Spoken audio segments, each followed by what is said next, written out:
Hello brothers. පෘථිවියට ආසන්නම වස්තුව තමා චන්ද්‍රයා. ඉතින් චන්ද්‍රයා මනුෂ්‍ය වර්ගයාගේ ඊළඟ නිවහන බවට පත්වෙයිද?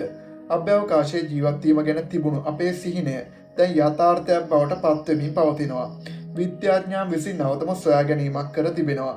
අපේ සඳ මූන් මත ගිනිකඳු ආශ්‍රිතව පිහිටා තිබෙන වොල්කැනික් කේව්ස් මිනිසුන්ට ආරක්ෂිත නිවහනක් සේෆ් හෙවන් බවට පත්වෙන්න පුළුවන්. මේ අපූරු සොයා ගැනීම කරලා තියෙන්නේ ඇපොලෝ 11 යානය ගොඩ බැස්ස ප්‍රදේශයට ආසන්නවයි. මේ මීටර් 100ක් තරම් ගැඹුරු වූ ගිනිකඳු විවරයකින් සෑදුණු ගුහාවක් බව සඳහන් වෙනවා. මේ ගුහාව සොයා ගැනීම සඳහා විශේෂ තාක්ෂණයක් භාවිත කර තිබෙනවා. ගුහා සහ භූගත ව්‍යුහයන් හඳුනා ගැනීම සඳහා අභ්‍යවකාශ යානය මගින් ලබාගත් රේඩාර් දත්ත විශ්ලේෂණය කර තිබෙනවා. මේ දැවැන්ත දත්ත සැකසීමට ගුහා පිහිටීම නිවැරදිව සිතියම් ගත කිරීමට මැට්ලැබ් වැනි දියුණු මෘදුකාංග භාවිතා කර තිබෙනවා.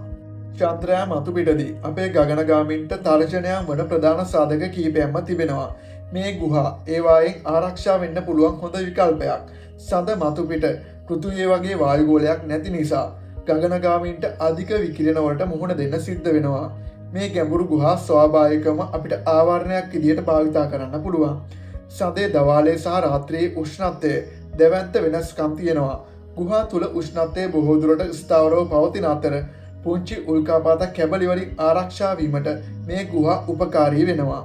ඉතින් මිත්‍රවරුනි, සතුටු වෙන්න පුළුවන් කාරණේ තමා පරීක්ෂකයන් විශ්වාස කරන්නේ මේ වගේ තවත් දහස් ගණනක් ගුහා හෝ ලාවා ටියුබ්ස් සඳ මත තිබෙන්න පුළුවන් කියයි. අනාගතයේදී දියුණු රේඩාර් තාක්ෂණයෙන් ඒවා සියල්ල සිතියම් ගත කරලා සඳේ නගර ලූනා කොලනීස් ඉදි කිරීමට පුළුවන් වේවි. See you. කුරුමිට්ටාව ෆලෝ කරන්නත් අමතක් කර